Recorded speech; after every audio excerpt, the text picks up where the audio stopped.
Puji Tuhan, salam sejahtera bagi kita sekalian umat yang percaya kepada Tuhan kita Yesus Kristus. Di pagi hari ini saya ingin membagikan satu kebenaran firman Tuhan yang luar biasa.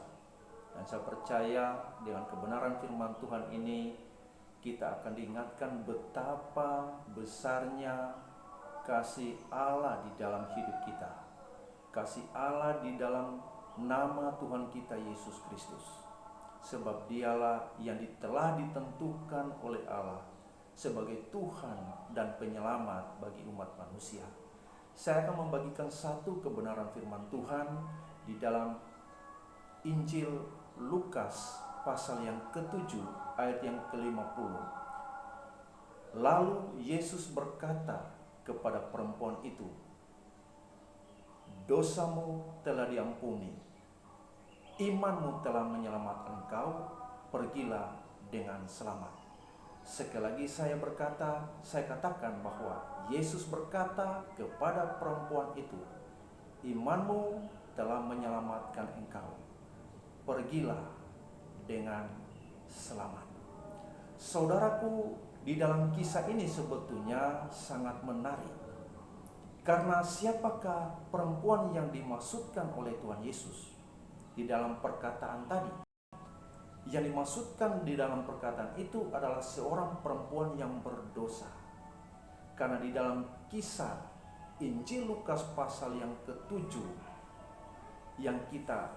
yang saya sampaikan ini, di dalam Injil Lukas pasal yang ke-7 ayat yang ke-36 sampai 50 mengisahkan satu peristiwa yang sangat menarik dan memberikan satu pembelajaran secara rohani kepada setiap orang Kristen. Entah saudara ada di desa atau ada di kota, di beberapa tempat, dalam situasi kondisi apapun, perhatikan tentang kebenaran firman Tuhan ini untuk kita mengerti isi hati Tuhan. Saudaraku, perempuan ini sangat berdosa. Dan dalam Injil Lukas pasal yang ke-7 ini disampaikan dia adalah seorang perempuan yang sangat terkenal berdosa. Tetapi ketika dia mendengar Yesus datang di rumah Simon, seorang Farisi itu, dia datang untuk menjumpai Yesus, saudaraku. Dia datang dari belakang dan dia menangis di kaki Yesus. Dia membasahi kaki Yesus dengan air matanya. Dia menyekanya dengan rambutnya. Haleluya. Kemudian dia meminyaki kaki Yesus dengan minyak wangi, saudaraku. Dia merasa berdosa dan dia tidak layak di hadapan Tuhan Yesus. Ada satu penyesalan timbul dalam hatinya, kekasih Tuhan. Saudaraku yang diberkati di dalam nama Tuhan, Simon orang Farisi ini pun berkata di dalam hatinya, jika ia ini seorang nabi, ia pasti tahu siapakah perempuan yang menjamah dia ini. Dan Tuhan Yesus berkata kepada Simon, ada seorang pelepas hutang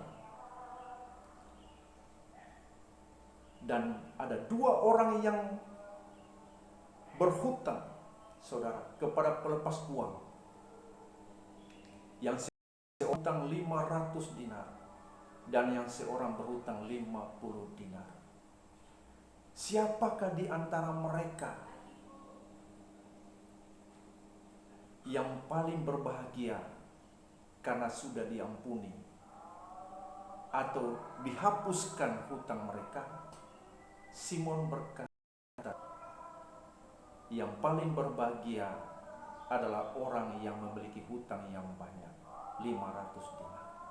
Saudaraku yang diberkati di dalam nama Tuhan Yesus, Tuhan Yesus memberikan satu perumpamaan bahwa kesalahan dosa kita semua umat manusia ditanggung dan dihapus oleh Tuhan Yesus.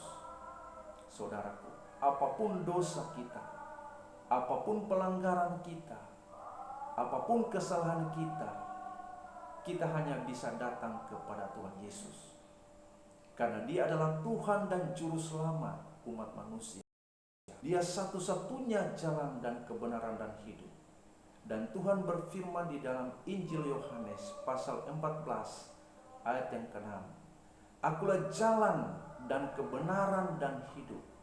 Tidak seorang pun yang datang kepada Bapa tanpa melalui aku. Saudaraku, ini adalah satu janji kebenaran firman Allah tentang Yesus adalah jalan keselamatan. Itulah sebabnya saudara, di pagi hari ini, kalau Tuhan Yesus berkata, imanmu telah menyelamatkan engkau, pergilah dengan selamat. Apa sih yang dilakukan oleh perempuan yang berdosa ini? Tuhan Yesus berkata di dalam kalimat atau ayat yang terakhir, di dalam Injil Lukas pasal 7 ayat yang ke-50, imanmu telah menyelamatkan engkau, pergilah dengan selamat. Saudaraku, saya mengajak kita semua di pagi hari ini.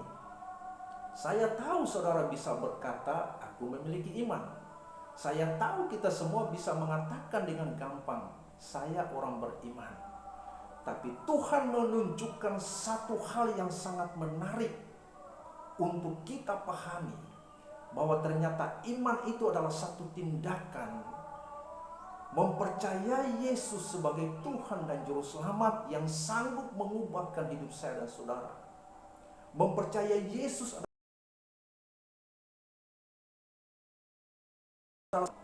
Ia sanggup melakukan hal yang tidak dapat dilakukan oleh dunia.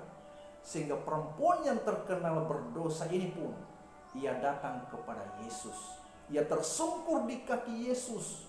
Ia membasahi kaki Yesus dengan air matanya. Ia menyekanya dengan rambutnya. Haleluya. Lalu ia meminyaki kaki Yesus dengan minyak wangi. Saudaraku, dalam tindakan inilah Tuhan dapat melihat bahwa ia sungguh-sungguh datang kepada Yesus. Ia sungguh-sungguh percaya kepada Tuhan Yesus, sanggup menolong, mengampuni, memberkati kehidupannya. Sehingga perkataan di dalam ayat yang ke-50 ini saudara, Tuhan berkata, imanmu telah menyelamatkan engkau, pergilah dengan selamat. Iman adalah tindakan.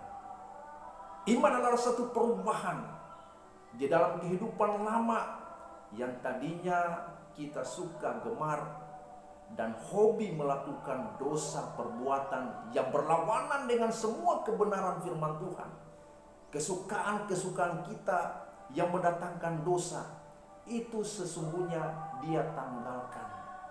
Itu iman, berarti kita datang ada satu perubahan yang besar. Iman adalah sesuatu yang luar biasa.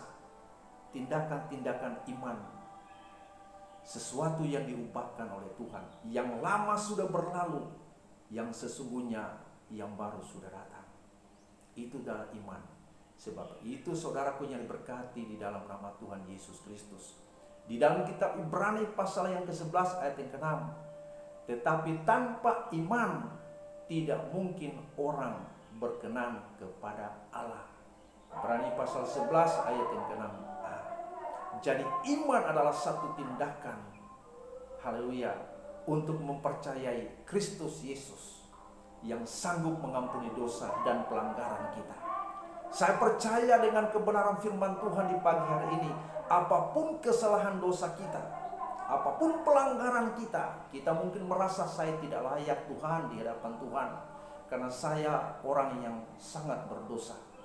Apapun pelanggaran kita, dosa kita, saya percaya kita, ketika kita datang dengan iman kepada Tuhan Yesus dengan kerendahan hati, di sanalah Tuhan mengampuni kesalahan dan pelanggaran kita. Dan Tuhan berkata, imanmu telah menyelamatkan engkau, pergilah dengan selamat. Saya percaya di pagi hari ini Tuhan Yesus memberkati kita semua. Selamat beraktivitas. Tuhan menyertai dan menolong kita. Puji Tuhan. Shalom. Salam sejahtera bagi kita semua. Amin.